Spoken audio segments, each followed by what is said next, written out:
before the right page is allowed to speak. Only after the truth that can be told has been told does the geometry arrive. The left page, what must be said first, I will, you know I will, let you down when you need me most. Someday, not because I want to, I will do all I can to avoid that. My intent does not soften your pain.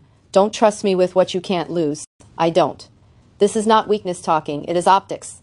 The speaker is describing the finite aperture of any human instrument, the fact that some beam will always be missed, some face will not be lit, some signal will arrive at the wrong angle at the wrong hour.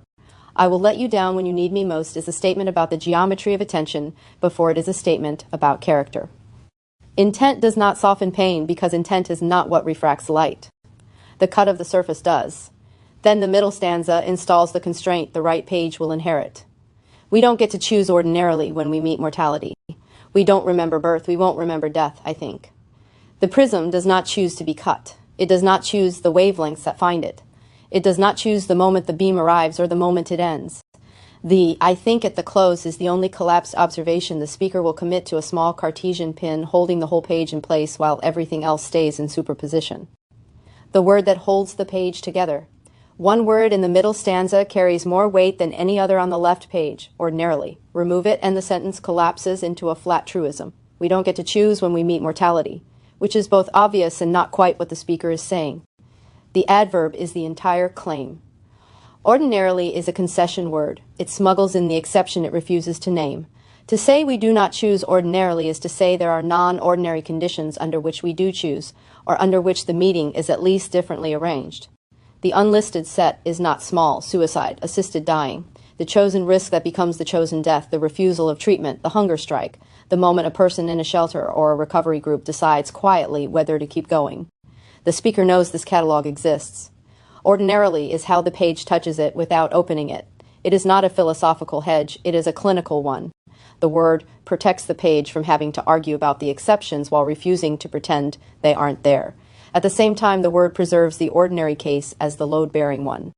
Most meetings with mortality are not elected, they arrive. The car, the diagnosis, the aneurysm, the other person's driving, the body's own quiet arithmetic. Ordinarily says, the default condition of human life is non-election.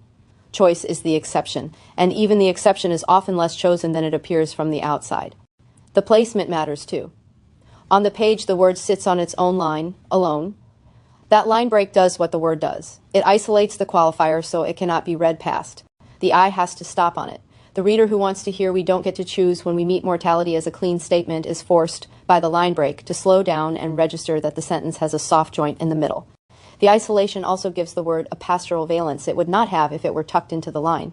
Set alone, it reads almost as an aside to a specific listener, someone who might be about to say, but I chose, or but I could choose. The line break makes room for that listener without addressing them directly.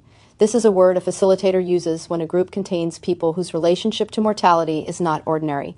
It is the word that lets the speaker make a true general claim without erasing. The person in the room whose experience falls outside the generalization. In MRT groups, in shelter settings, in recovery work, this is a routine problem. How to say something true about the human condition without stepping on the specific human whose condition contradicts it. Ordinarily solves that problem in 6 letters. The word also does something to the opening stanza. I will let you down when you need me most is presented as a general claim about the speaker. But by the time ordinarily arrives 2 stanzas later, the reader has been trained to hear the general claim as ordinarily true. The speaker will ordinarily let you down.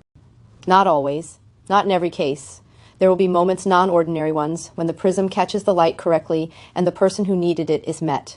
The confession is not absolute failure. It is honest baseline. This is why the word cannot be removed without damage. It carries the same structure the whole page carries. A truthful general claim plus a quiet acknowledgement that the exceptions exist, plus a refusal to let either half consume the other.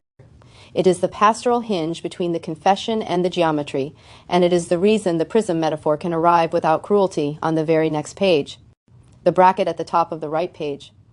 The right page begins with an editorial mark that should not be glossed. It becomes a discourse closure of human reality.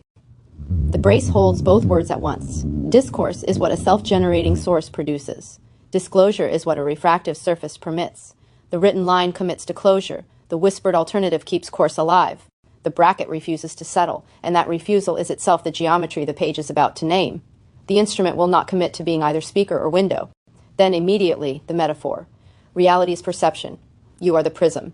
The ambivalence resolves. Not a discourse, a disclosure. Bent, angled, partial. What a prism is and is not. A prism does not generate the spectrum. It receives white light and by the geometry of its faces and the density of its material separates what was already there. Different angles yield different bands. Different orientations suppress some wavelengths and intensify others. The light itself remains prior. The prism is secondary, limited, and selective by nature.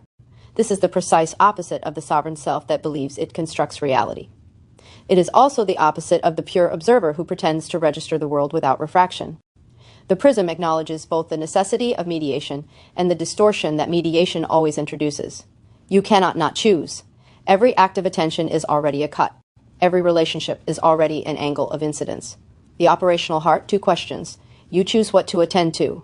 Who do you choose? The verbs look larger than they are. After the middle stanzas, confession that we do not choose ordinarily when we meet mortality. You choose cannot mean sovereignty. It means the one remaining degree of freedom inside a body of constraints already imposed. The rest was cut for you. The first question is the philosophical claim, attention is spectral selection. The second is the pastoral one, and it is where the page stops being an epistemology and becomes a facilitation instruction. Attention is not only which wavelengths pass through, it is also relational triage, which faces get the long wavelength, which get deflected into shadow. The prism cannot refract everything at once, the geometry forbids it. So the question is not whether you will exclude, you will, but whom, and whether you know you are doing it.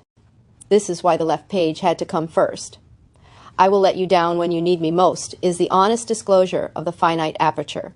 The prism is telling the truth about its own optics before it is ever asked to perform. The orientation the speaker claims, for me other than I in the dark. Follow the light, it's bright and out there, not here. The I is located in the dark. The light is external, brighter and elsewhere. The instruction is simple and severe. Do not look for the light inside the prism. Follow it where it already is. The self is not the source, it is the instrument that can, if turned correctly, let more of the external spectrum through. This changes the meaning of the earlier warning. Don't trust me with what you can't lose is no longer only a relational boundary. It is also an epistemic one. The prism cannot be the final guarantor of what passes through it.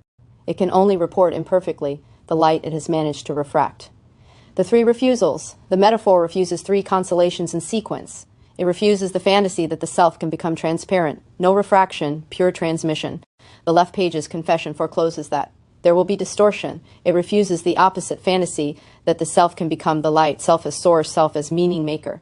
Not here forecloses that. The light is out there. And it refuses more quietly the consolation of correct orientation. Follow the light reads like an instruction, but the left page has already told us the instrument is unreliable. So the instruction cannot be followed with confidence. It can only be attempted. The prism does not promise that turning toward the light will succeed in transmitting it. It promises only that turning away is worse. That is a harder claim than the metaphor first seems to make. Not orient correctly and the spectrum will be true. But orient anyway, knowing the faces are cut wrong, knowing you will darken what should have been bright because the alternative is to pretend you are not a prism at all. The signature, he. Coyote TRX, August 21st, 2026. The laugh before the signature is the tell. A prism that took itself seriously as source would not laugh. The he is a smuggled admission that the whole apparatus, the metaphor, the confession, the instruction to follow the light, is being offered by a trickster who knows he is also a shadow caster. Comedy as the 5th mode. Recognition of the instrument's own opacity offered without collapse. Coyote does not claim to be the sun. Coyote tracks the light while knowing he is also casting shadows. The signature is consistent with everything the 2 pages have said. The prism confesses first, refracts second, and laughs at the end because the laugh is the only honest acknowledgement that even this page is bent light. Coda. Between the 2 refusals, self as window, self as source, is the narrower, more usable claim the page has been building toward from the first line. You are a prism. You will distort. You will select.